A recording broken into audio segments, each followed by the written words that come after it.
Oke, selamat pagi. Bertemu lagi dengan Bu Ria dalam pembelajaran kimia. Pada kesempatan ini Ibu akan menjelaskan tentang elektrolisis larutan tembaga 2 bromida yang rumus kimianya CuBr2. Pada elektrolisis larutan CuBr2 dengan elektroda karbon. Karbon itu adalah elektroda yang inert. Kalau dikatakan larutan CuBr2 berarti ada airnya. CuBr2 itu terdiri dari Cu2 positif sebagai kation dari sini ya. Kemudian Br min. Nah, dari sini Cu-nya 1. Nah, kemudian bahwa dalam larutan itu ada H2O, Cu2 plus dan Br min. Nah, kamu udah tahu bahwa pada katoda terjadi reaksi reduksi. Nanti yang mengalami reduksi itu biasanya kation. Karena ini larutan berarti ada airnya ya. Kationnya tadi adalah Cu2+. Air adalah H2O. Pada anoda terjadi reaksi oksidasi. Biasanya yang teroksidasi pada anoda adalah anionnya. Karena ini tadi larutan berarti ada airnya ya. Berarti anionnya itu yang mana? Ya Br min ya. Br min air tentu H2O ya. Nah, sekarang kita lihat apa yang mungkin terjadi pada katoda. Tadi katoda itu reduksi. Tentu pada katoda yang tereduksi adalah kationnya, yaitu Cu2+ tambah 2 elektron menjadi Cu. Potensial reduksi standarnya adalah 0,34 volt.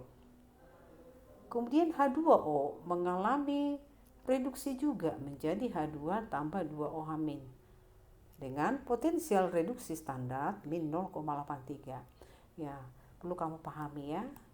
H2O supaya tidak menghafal ya, tereduksi menjadi H2.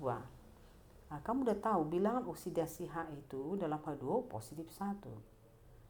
O itu, H itu 0 ya, dalam unsur bebas. Sehingga kalau kita lihat di sini positif 1 ke 0 itu turun ya, disebutlah dia reduksi ya. Di sini tadi tambah OH- ya.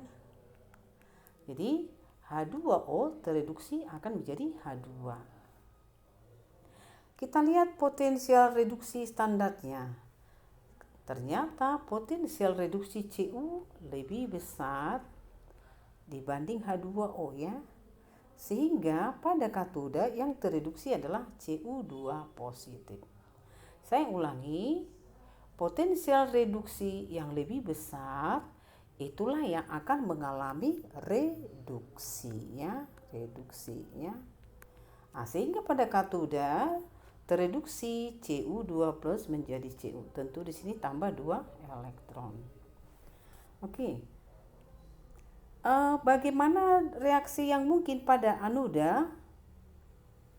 Reaksi yang mungkin pada anoda, nah, tentu anionnya Br min ya. Br min menjadi Br2. Ini mengalami oksidasi. Nah, kamu tahu di sini min 1 yang buat biloxnya ya. Br2 tentu 0. Dari min 1 ke 0 ya, min 1 ke 0 itu naik, berarti dia oksidasi. Nah, oksidasi itu melepas elektronnya. Kemudian di sini kalau saya tuliskan di sini H2O, kalau dia teroksidasi menjadi O2. Nah, supaya tidak dihafalkan saja ya. O biasanya min 2 pada H2O biloxnya. Unsur bebas O2 biloxnya 0. Dari min 2 ke 0 tentu ini naik berarti oksidasi ya. Nah, kemudian sebelum kita lanjut kita lihat dulu ya. Pada katoda tadi terjadi reduksi yaitu Cu2+ menjadi Cu. Inilah katodanya ya. Ini katoda itu adalah negatif ya. Di sini Cu2+ menjadi Cu. Sehingga kalau saya tuliskan di sini Cu2+ tambah 2 elektron dia menjadi Cu ya, menjadi Cu. Kemudian saya lanjutkan dulu nih pada anoda.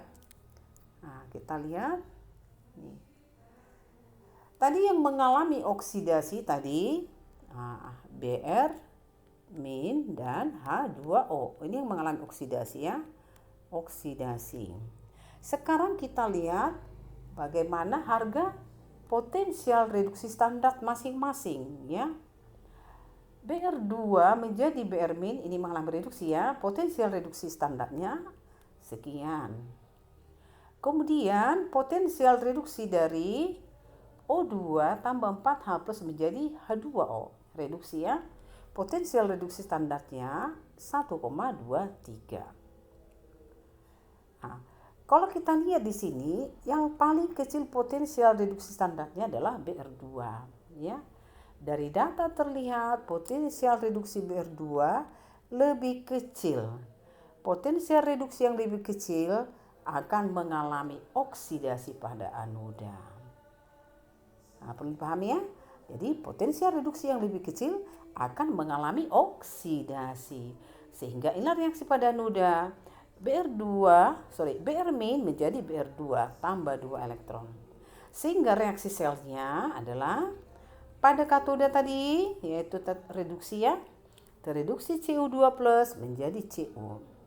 Pada anoda yaitu oksidasi, Br min teroksidasi menjadi Br2, dilepas 2 elektron. Ini diterima 2 elektron. Kemudian reaksi selnya. Karena elektron yang diterima dan dilepas sudah sama, tinggal kita jumlahkan. Sehingga kita jumlahkan Cu2 plus 2 Br min. Ini kita bisa coret Br2 CuS. Cu maksudnya dalam bentuk padat ini. Sekarang kita lihat nih. Ini adalah rangkaian elektrolisisnya. Jadi disinilah larutan CuBr2 ya, larutan CuBr2. Inilah ion kation Cu2 plus, ini anion Br min. Pada katoda tadi saya ulang lagi bahwa terjadi reduksi di mana Cu2 plus tambah 2 elektron menjadi Cu ya. Nempellah di sini tembaga, artinya dihasilkan ya, karena Cu2 plus menjadi Cu ya. Cu2 plus menjadi Cu. Jadi nanti elektroda katoda ini menjadi bertambah besar ya. Katoda tadi negatif ya. Bagaimana pada anoda? Ya, pada anoda tadi anoda itu positif, Br minnya itu teroksidasi menjadi Br2. Dikali 2 tambah 2 elektron. Jadi Br min di sini teroksidasi menjadi Br2. Inilah Br2-nya ya. Inilah Br2 nempel pada katoda. Ya, Br2 ya. Bisa dipahami ya? Jadi pada katoda tadi yang dihasilkan apa? Cu. Inilah dihasilkan pada katoda. Pada anoda yang dihasilkan apa? Br2. Inilah dihasilkan pada anoda. Kemudian mengulang reaksi elektrolisis yang kemarin. Ini menjadi suatu kesimpulan.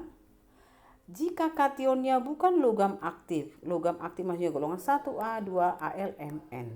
Di sini logamnya kebetulan Cu2 plus ya, Cu.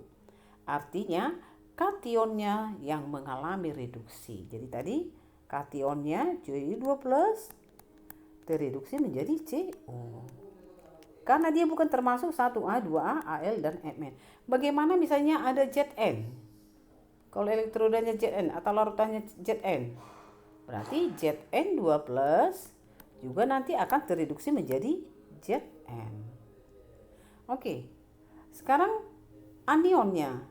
Jika anionnya itu adalah halogen itu ya, kamu tahu ya, halogen itu golongan 7A ya. Dimana FCl BRI ya. Ini Br tadi ya. Br itu akan langsung mengalami oksidasi. Tadi kamu udah tahu bahwa Br min teroksidasi menjadi Br2 ya, dikali 2 tambah 2 elektron ya. Jika anionnya halogen, anionnya teroksidasi. Ya, itulah tentang elektrolisis dari CuBr2 ya. Ingat CuBr2 atau tembaga 2 bromida dengan menggunakan elektrodanya karbon karena karbon itu inert ya. Ya, begitu penjelasan. Nanti untuk hitungannya berapa besarnya massa Cu yang diendapkan di katoda akan Ibu jelaskan.